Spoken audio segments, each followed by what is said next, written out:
musrenbang tingkat kecamatan. Yang selanjutnya adalah di bulan Maret adalah forum perangkat daerah. Forum perangkat daerah ini menyusun renja perangkat daerah, penyusunan rencana kerja pemerintah daerah. Jadi tiap-tiap OPD akan melakukan penyusunan rencana kerja setiap OPD di pemerintah daerah. Dilanjutkan adalah bulan Maret itu juga adalah musrenbang RKPD, musrenbang rencana kerja pemerintah daerah.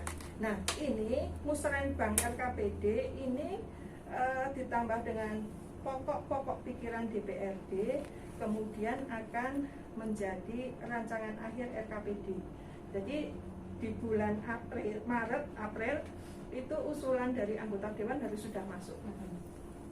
Kami semua ini kan mempunyai aspirasi, Mbak, yang kita sampaikan ke konstituen kami untuk judul dan proposalnya harus masuk ke kita dalam bulan-bulan ini.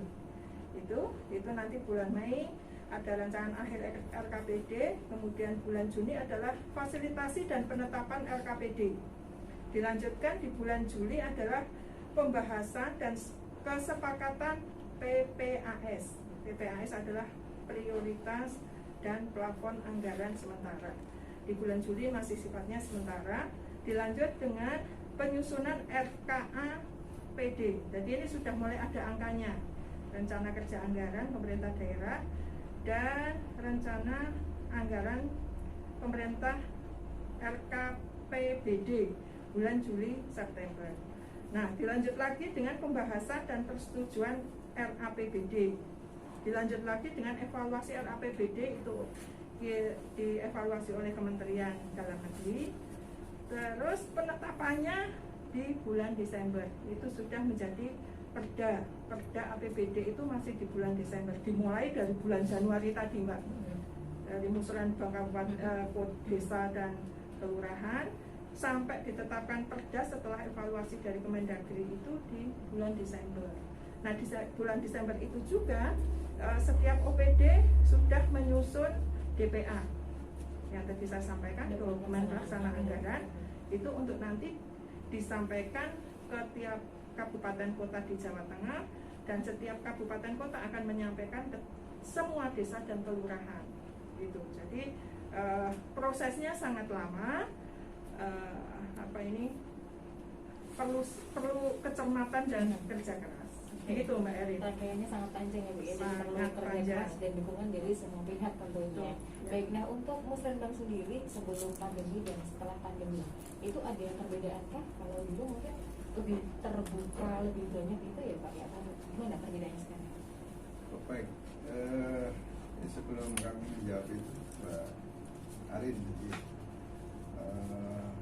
kami berusaha menambah dan melengkapi apa yang disampaikan Bu Indri tadi.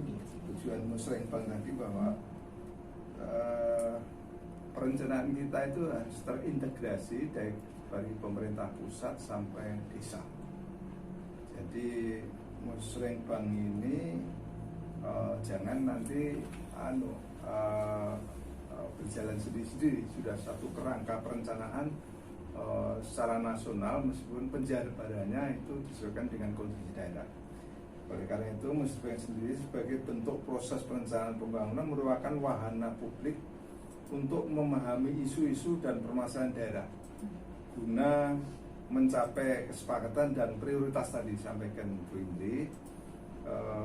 Di samping itu juga musrenbang itu adalah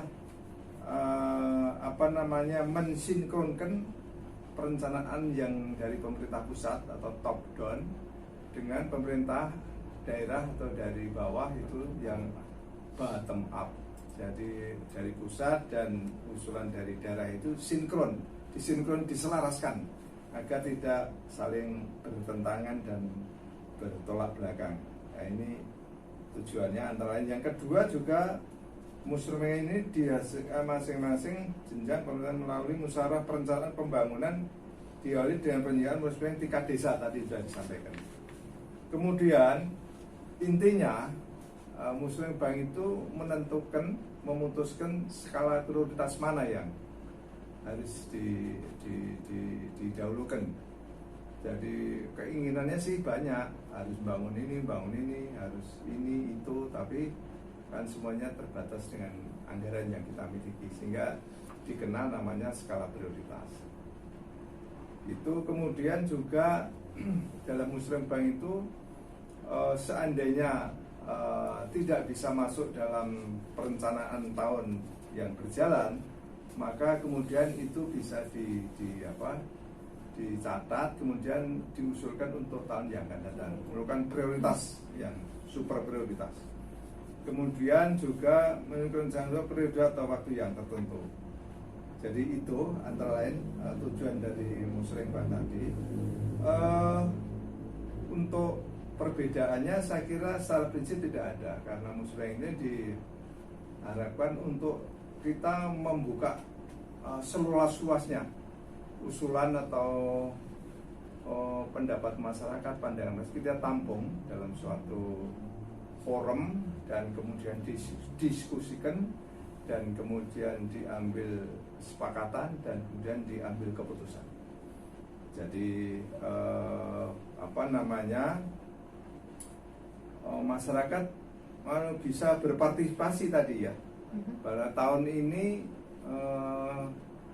kita sudah mulai pada bulan Februari, tepatnya pada 28 Februari sampai tadi sampaikan Bu Indri 4 April itu masyarakat Jawa Tengah termasuk kelompok perempuan, anak, penyandang disabilitas bisa menyampaikan usul-usulan seperti perbaikan jalan desa, pembangunan talut sawah, pengadaan bibit, pupuk, benih, pemberdayaan kelompok budaya, kegiatan kebudayaan dan lain sebagainya.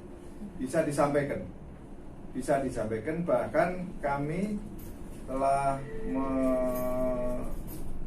membuka laman ya. Silakan untuk cukup memasukkan ke laman bit ya, bit titik ya, LJ ya, betul, garis miring rembukan masyarakat Jateng, rembukan masyarakat Jateng. Di situ bisa mencatat data diri, ketik usulan Anda apa, lalu simpan. Itu nanti berarti sudah masuk sistem aplikasi kita yang kemudian dioleh oleh staf, dan kemudian ini kan membuat mudah kepada masyarakat untuk ketika tidak sempat menyampaikan pada saat musrenbang atau menyampaikan kepada kami dari anggota DPRD Provinsi Jawa Tengah, ini bisa langsung aja tulis seperti apa yang tadi saya sampaikan laman tadi. Jadi itu Mbak Arin, beberapa hal yang perlu saya sampaikan. Terima kasih. Baik, ternyata ada juga terobosan yang dilakukan oleh Jawa Tengah, yaitu sistem online yang bisa melakukan masukan secara terbuka. Baik, banyak respon sesi pemanasan, tapi sudah sangat menarik. Jadi pastikan Anda juga yang berpartisipasi bisa lewat WA, kirimkan ke 0815677777 Tentunya kita akan kembali selepas yang berikut ini.